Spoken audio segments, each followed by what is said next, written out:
Bonjour et bienvenue sur ma chaîne d'écriture.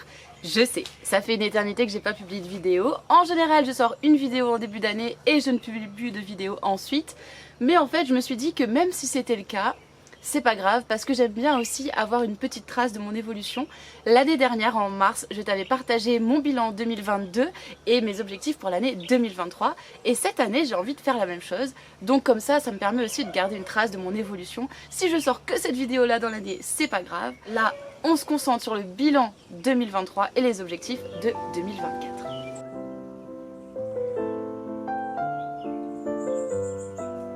J'ai ressorti la vidéo de l'année dernière pour faire le petit point sur ce que j'avais réalisé ou non. Comme objectif 2023, j'avais finir le premier jet du roman Alerte Rouge, c'est le titre provisoire, pour lequel j'avais reçu une bourse. Alors oui, j'ai terminé le premier jet de Alerte Rouge, qui d'ailleurs a changé de titre pour l'instant.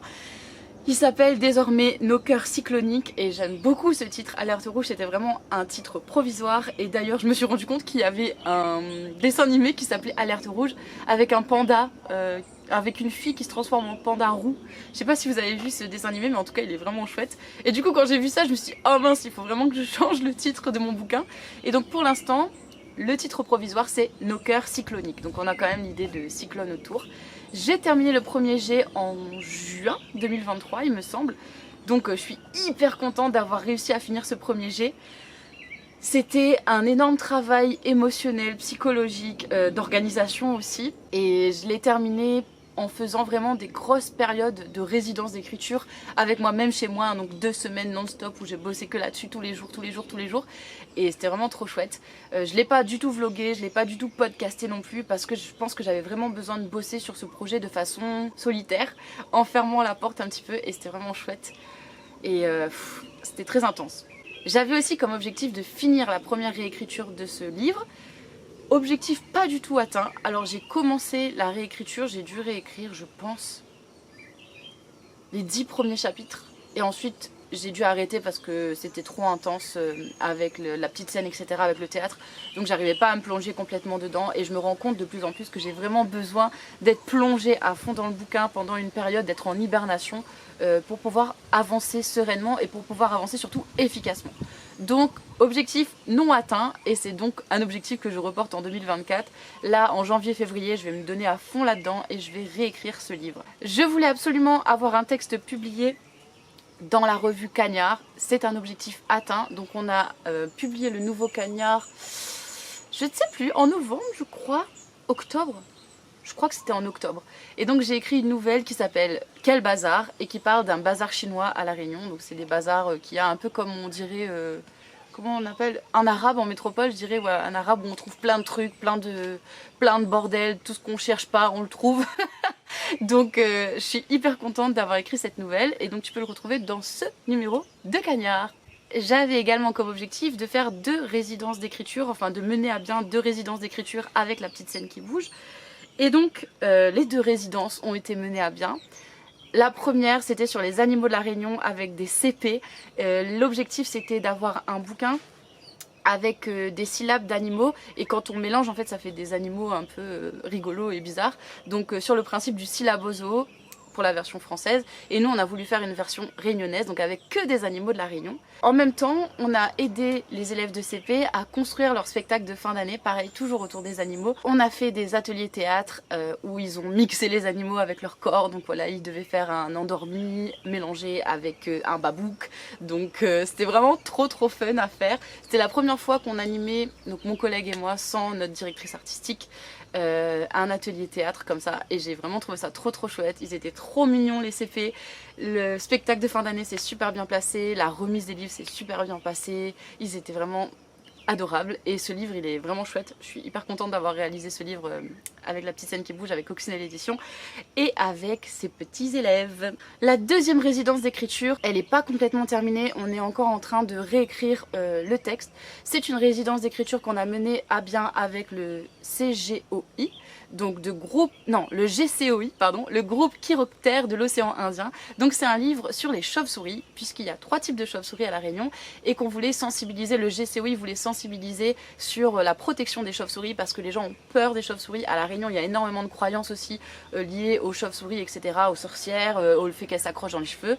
Et donc on était en partenariat avec le GCOI, donc la partie scientifique, pour nous expliquer plein de choses sur les chauves-souris.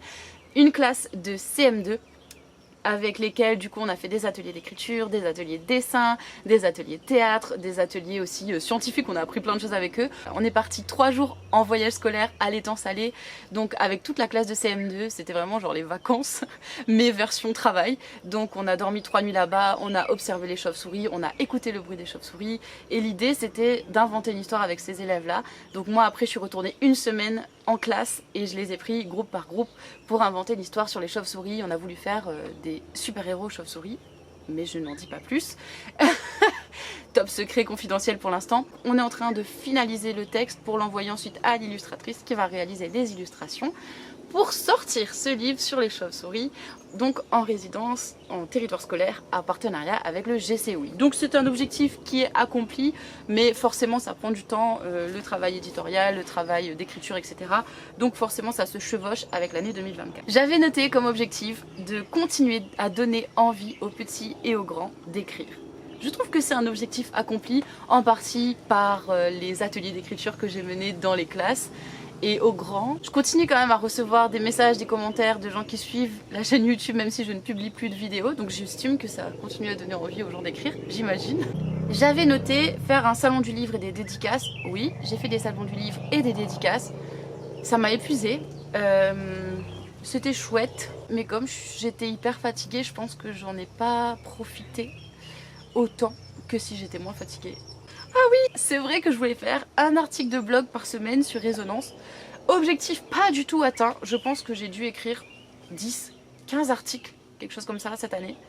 Et après, pareil, j'ai laissé tomber. En fait, le manque de temps et le manque d'énergie, ça m'a vraiment minée et je me suis rendu compte que je me jugeais hyper sévèrement par rapport à ça. J'ai tendance à m'auto-flageller pas mal, à me dire ouais t'es pas capable d'être rigoureuse, t'es pas capable de tenir quelque chose sur le long terme, d'être disciplinée et productive, etc. Et en fait je me rends compte que c'est pas vrai du tout, parce que quand j'ai lancé la chaîne YouTube, je sortais une vidéo par semaine quand même, et je faisais plein d'autres choses. Le podcast, j'ai sorti très régulièrement pendant quasiment un an, un épisode par jour. Donc c'est pas un manque de rigueur, c'est pas un manque d'organisation, c'est plutôt un manque de temps et un manque d'énergie. J'essaie d'être un peu plus douce avec moi-même et de prendre en compte la réalité de mon emploi du temps et de mon énergie, la réalité qui a été la mienne en 2023 et qui a été celle que j'étais hyper fatiguée. Il s'est passé beaucoup de choses qui m'ont drainée émotionnellement, physiquement, psychologiquement aussi, beaucoup. Donc objectif non atteint, je suis contente des articles que j'ai publiés, je suis contente d'avoir relancé un peu cet élan-là.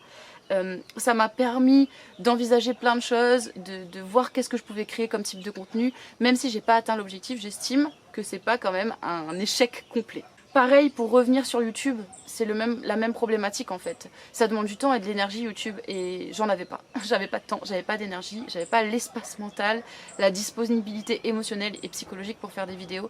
Et surtout je pense que j'étais encore un peu dans le flou sur ce que je voulais proposer sur YouTube.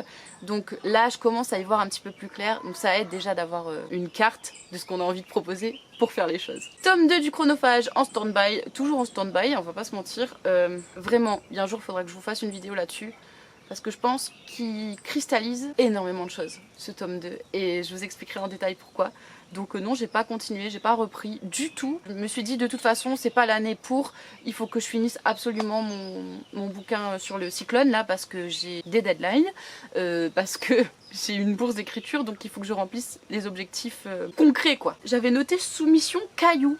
Alors pas du tout, j'ai même pas replongé le nez dans ce projet d'écriture. C'est un projet qui me tient beaucoup à cœur, mais pareil, hein, pas le temps quoi. Enfin vraiment pas le temps, pas l'énergie, donc voilà, un petit peu pour le bilan de l'année 2023. On est pas mal, pas tout a été accompli, et en même temps je suis contente de ce que j'ai fait en 2023. Bon, on passe aux objectifs 2024. J'ai pas envie de faire 2 vidéos séparées, j'ai envie d'en faire une seule. Comme ça me permet de voir aussi au fur et à mesure 2023-2024 comment ça s'enchaîne de façon plus ou moins fluide, on va dire.